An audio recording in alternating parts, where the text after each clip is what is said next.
ความคิดเป็นตัวกำหนดชีวิตของทุกๆคนที่บรู้ความจริงคือธรรมหลายคนปล่อยความคิดเป็นตัวกำหนดชีวิตของเจ้าของเองความคิดนี่เกิดมาจากเกิดมาจากสัญญาอารมณ์ความรู้สึกหรือความยินดีพอใจอันมีมานานมีมาตั้งแต่อดีตชาติจนถึงปัจจุบันชาตินี้นั่นแหละในความคิดนี่ยมฝังอาสวะคืออารมณ์ความรู้สึกพอใจตัวเดียวความรู้สึกพอใจในความสุขปรารถนาความสุขปรารถนาความมีและความเป็นมีอย่างเป็นอย่างความพอใจในรูปลักษณะท่าทางของบุคคลสัตว์สิ่งของความพอใจในรสชาติอาหารหรืออย่างต่างๆความพอใจในกลิ่นความพอใจในเสียงความพอใจในความสัมผัสนี่แหละจึงบอกว่าคนที่บ่เข้าใจธรรมะบ่เข้าใจความจริงของชีวิตบ่เข้าใจอนิจจังทุกขังอนัตตาบ่เข้าใจความเป็นธรรมดาสิ่งใดสิ่งหนึ่งเกิดธรรมดาสิ่งนั้นดับเป็นธรรมดาคนทั้งหลายเหล่านี้จึงตกอยู่ใต้อำนาจของความคิดจึงเป็นตัวกำหนดชีวิตของเขาด้วยการกระทำให้เป็นเกิดเป็นรูปธรรมมั่งด้วยคำพูดมั่งนี่แหละจึงบอกว่าคนเฮามันตกอยู่ใต้อำนาจของความคิดส่วนผู้ศึกษาธรรมแล้วเขาสิพยายามที่จะกำหนดความคิดนั่นแหละบ่ตกอยู่ใต้อำนาจของความคิดนั้นจึงถูกกำหนดให้รู้ด้วยสติถ้ารู้เท่าทันความคิดแต่ความคิดก็บ่อาจสามารถที่จะเป็นกำหนดชะตาชีวิตของเขาได้เลยเราตั้งหากเป็นผู้กำหนดความคิดรู้ความคิดของเจ้าของเองแล้วก็บ่ปล่อยให้ความคิดนั้นเกิดคิดนึกปรุงแต่งมโนภาพจินตนาการต่างๆเนี่ยเพราะมันรู้เพราะสติเพราะอำนาจสมาธิเรียกว่าจิตตั้งมั่นเมื่อจิตตั้งมั่นเกิดมีสมาธิแล้วมันก็มีกำลังมันก็บ่ปล่อยให้จิตคิดวิธีของพวกเขาจึงมีว่าเขาจะต้องเป็นผู้ควบคุมความคิดบ่ให้ความคิดควบคุมเขาคำว่าการควบคุมความคิดนี่มันก็มีวิธีของมันอยู่แล้วเขาอาศัยความแยบคายเขาอาศัยปัญญาของพระพุทธเจ้าที่มาสั่งสอนพวกเขาก็คืออาศัยอานาปานสติลมหายใจเข้าออกเป็นวิธีการหลอกความคิดเป็นการฆ่าความคิดหรือฆ่ากิเลสแบบนิ่มๆหรือเป็นที่ที่ทรมานเป็นวิธีที่ฝึกได้ง่ายพอจึงว่าเอาสติมากำกับความคิดเพื่อให้ความคิดนี้อยู่กับลมหายใจเข้าออกมันบ่มีโอกาสได้คิดปรุงแต่งไปตามรูปรสกลิ่นเสียงสัมผัสกระทบรู้สึกโดยสัญญาเก่าๆอารมณ์ความรู้สึกเก่าๆเรื่องเก่าๆมันบ่มีโอกาสได้คิดไปเพราะว่ามันถูกควบคุมไว้โดยลมหายใจมาถูกควบคุมไว้โดยลมหายใจแล้วอาการที่จิตมันสงบมันปัสสัทธิมันปีติมันปลื้มมันได้พักผ่อนมันคลายความกังวลใดๆทั้งสิ้นที่เราบอกปล่อยให้มันคิดไปในรูปรสกลิ่นเสียงถึงบุคคลสัตว์สิ่งของหรือเรื่องราวเก่าๆโอกาสที่จะเกิดอารมณ์ความรู้สึกในความพอใจและบ่พอใจก็ถูกระงับลงในขณะนั้นพบก็ดับไปชั่วขณะในการฝึกไปเลยก็เกิดเป็นสติวินัยโยไปเลยดับนั่นแหละเกิดเป็นความตั้งมั่นเกิดเป็นความคล่องเกิดเป็นสติอัตโนมัติไปเองหรอกนั่นแหละจังบอกว่าคนเฮาเนี่ยสิเป็นไปตามความคิดให้ความคิดเป็นผู้กำหนดชีวิตของตนแต่ถ้าบุคคลผู้ประพฤติธรรมแล้วเขาถึงความประเสริฐแล้วรู้แล้วความคิดนั้นเราเป็นผู้กำหนดมันเองไม่ใช่ให้มัน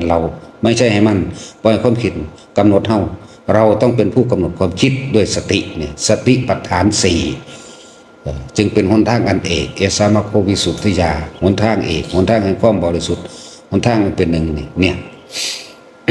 พวกเขาจึงพึ่งพยายามปฏิบัติตามเพิ่นเถิดสติแปลว่านึกแปลว่าคิดแปลว่าคิดถึ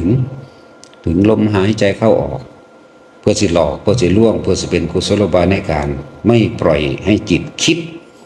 ไปในเรื่องต่างๆไปถึงสิ่งต่างๆเมื่อรู้ลมหายใจเข้าออกเนี่ยความคิดเท่านี้ประคองอยู่กับลมเข้าลมออกลมเข้าลมออกอาการปิติก็เกิดขึ้นที่เฮาใส่วิธีการกำหนดฐานที่ตั้งแห่งจิตฐานที่ตั้งแห่งความรู้สึกฐานที่ตั้งแห่งความสงบ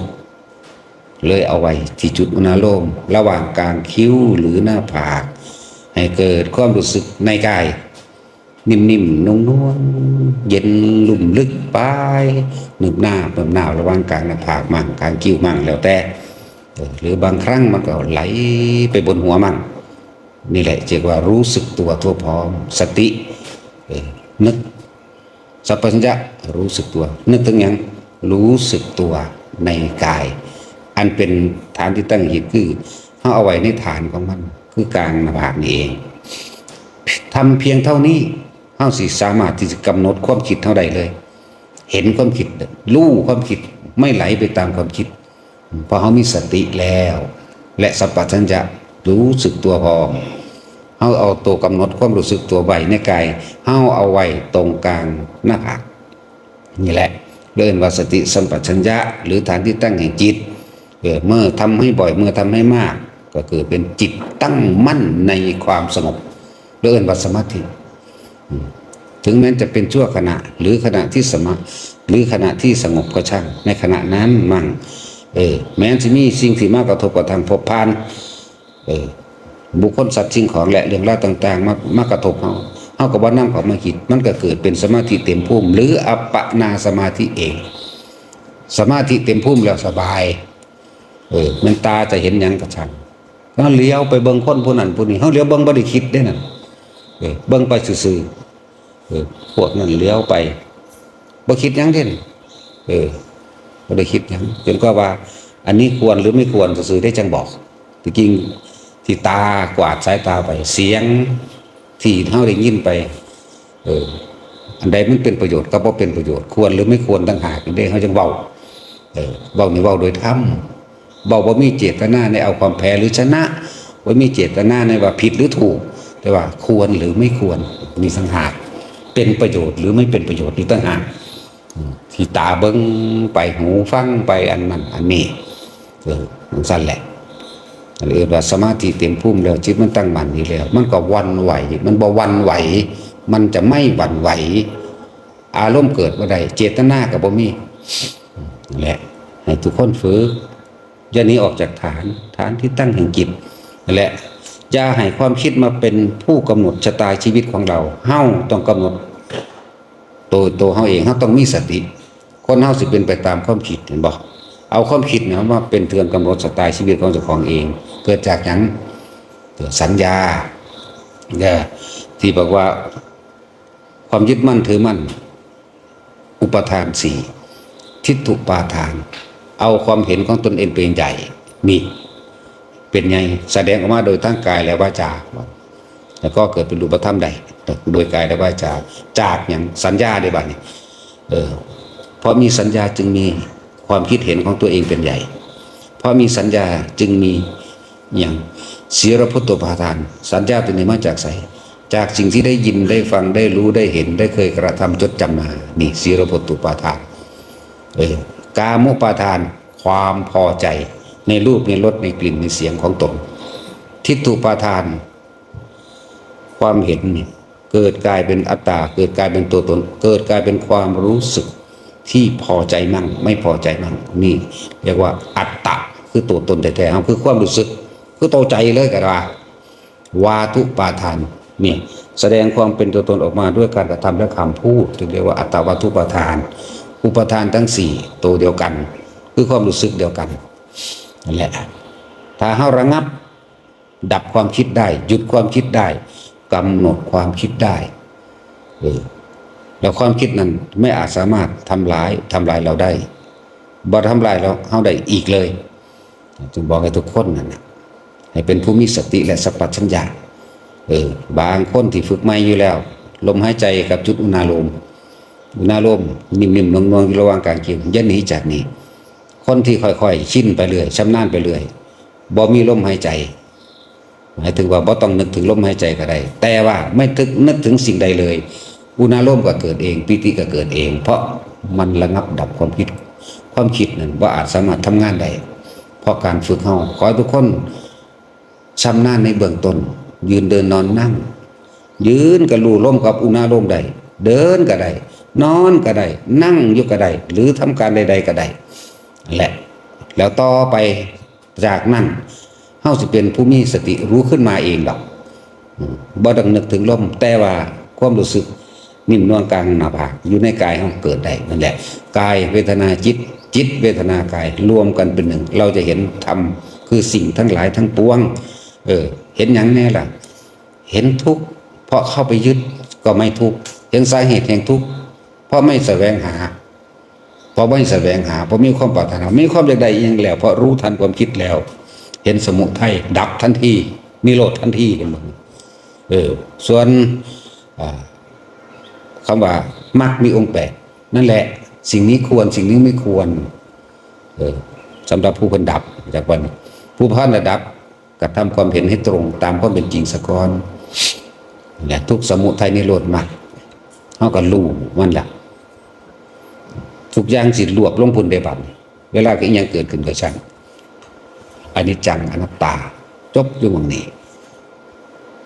เพราะว่ามันเห็นตามความเป็นจริงแล้วอนิจจังกับอนัตตาเป็นธรรมดาของโลกเป็นธรรมที่บ่ตายเป็นธรรมที่บ่ตายเป็นของที่อมตะจึงบอกว่าธรรมบ่ตายเพิ่นจึงเอายอดแห่งความรู้ทั้งเบิดมารวบตรงที่อนิจจังทุกขังอนัตตาตอนคนบ่ยึดแล้วมันบ่มีได้ถูกมีแต่อนิจจังกับอนัตตาเลิกขาดหายออกจากความเป็นตัวตนเลยว่าสุญญตาสุญญะมาจากคำว่าสัญญาตามาจากคำว่าอัตตาหมดขาดจากความรู้สึกเก่าๆที่เคยถือยึดมั่นถือมั่นเป็นตัวเป็นตนหมดความอยากจากรูปรสกลิ่นเสียงสัมผัสอารมณ์ความรู้สึกบ่มีดับสุญญตาแล้วก็อยู่เฉพาะมันเองว่างสุญญตวิโมกข์เลยบัดนี้บ่มีอีหยังเป็นเครื่องเกาะจึงเรียกว่าสุญญตวิโมกข์บ่มีอีหยังเป็นเครื่องเกาะอีกจิตอยู่โดยลำพังโดยไม่คิดไม่นึกนั่นแต่ความรู้สึกทางกายเท่านั้นสังว่าทุกคนให้มั่นใจในตนเองเฮ็ดในตนเองนั่นแหละอย่าเอาความคิดออกนอกกายให้เอาความคิดอยู่ในลมมั่งอยู่หน้าลมมั่งเฮ็ดอยู่แค่นี้ฮอดมื้อตายนั่นเฮ็ดจนตายพุ่นล่ะแม่นบ่เฮ็ดก็ตายมั้ยเนาะจังซั่นแหละว่าทุกคนมั่นใจในตัวนี้เทียบเอาเองตัวประสบการณ์ตัวเองนะนั่นแหละคือความรู้จริงตัวเองคือประสบการณ์ตัวเองนั่นแหละถ้ากูออกจากลมหายใจมาถึงคิดออกถ้าคิดออกจากลมหายใจกับนิ่มๆน่วงๆกลางหน้าผากไปไหลพุ่นพูนไปซะไปห่วงผู้นั้นไปฮักผู้นี้ไปสั่งคนนั้นไปสั่งคนนี้อยู่มื้ออื่นพบเกิดแล้วนั่นทุกข์แล้วเด้นั่นแต่ว่าบ่รู้ทุกข์เห็นบ่ล่ะมีแต่เพลินบัดนี้ให้มันฮู้ซะอย่าให้ความคิดมากำหนดชีวิตเฮาต้องกำหนดความคิดเพื่อไม่ให้มีชีวิตต่อไปในภายภพหน้าเข้าใจว่าล่ะพอ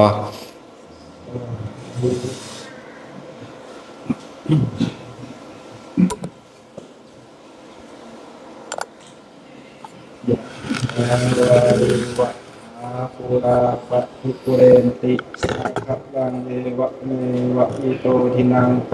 ตานังอุปกัปปะทิอิทิตังปัจจิตังตุมหังคิปะเมวะสมิจฉตุสัพเพปุเรนตุสังกัปปะจันโทปนะระโสยะธามณิโชติระโสยะธาสัพพิติโยวิวัชชันตุสัพพะโรโควินาศตุมาเตภวัตวันตรายโยสุขีทีขายุโกภวะ ภิวาทนาสีริสนิจังมุทธาปัจจายโนจัตตารโอธรรมาวันทันติอายุวันโนสุขังภาลัง วัตุสัพพมังคะลัง ลาคันตุสัพพเทวตาสัพพพุทธานุภาเวนะสัทธาสุขีภวันตุเตภาวะตุสัพพมังคะลังลาคันตุสัพพเทวตาสัพพธรรมานุภาเวนะสัทธาสุขีภวันตุเตภาวะตุสัพพมังคลังรักขันตุสัพพเทวตาสัพพสังฆานุภาเวนะสัทธาสุขีภวันตุเต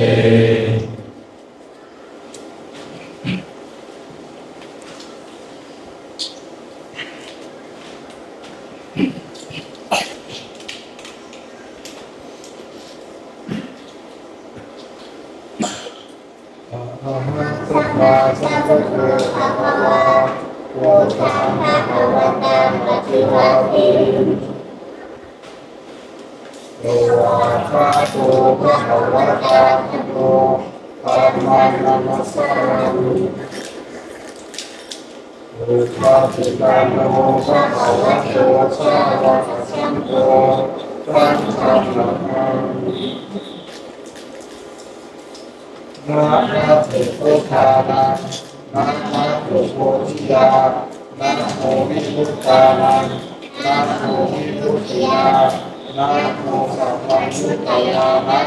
เอเนนะสัพเพนะพุทธะอิโตโหตุพุทธัสสังนังฆลังโลเกเวกัญจสัพพะโลกตุมานะสัมภาเว